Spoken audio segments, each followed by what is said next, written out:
Xin chào các bạn, mình là Nopboy.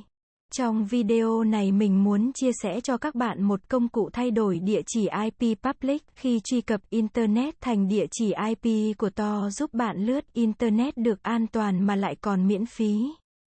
Ngoài ra công cụ này có thể kết hợp với các công cụ như Burp Suite, Nmap thông qua cấu hình SOC Proxy giúp loại bỏ việc bị firewall block IP khi thực hiện chạy scan, phasing.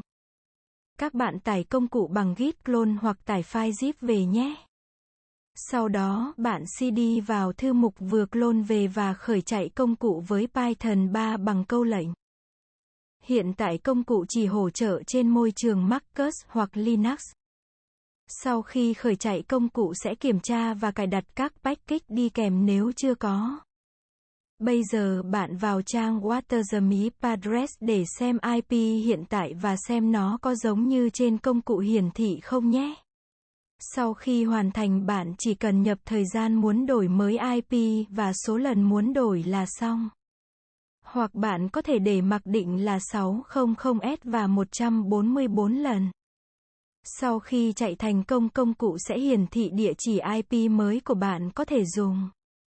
Nhưng để có thể sử dụng được IP này để truy cập Internet bạn cần cấu hình cho trình duyệt hoặc các công cụ khác nhé. Ở đây mình sẽ cấu hình cho trình duyệt thông qua Foxy Proxy. Bạn cấu hình theo như trên video. Và tải lại trang WhatTheMap address để kiểm tra IP public mới của mình nhé.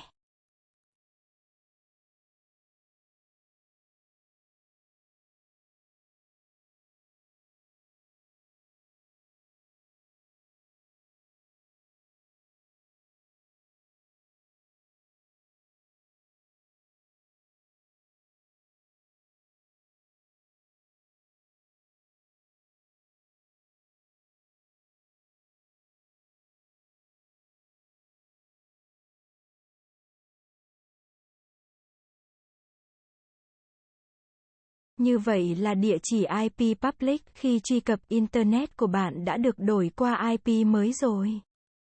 Bây giờ bạn có thể truy cập được các trang web lúc trước bị chặn rồi. Phần sau mình sẽ hướng dẫn các bạn cách cấu hình để chạy với các công cụ như Burp Suite hay Nmap nhé. Cảm ơn các bạn đã xem hết video. Xin chào và hẹn gặp lại các bạn ở các video tiếp theo. Nhớ like, share và subscribe Nopboy để xem các video mới nhé.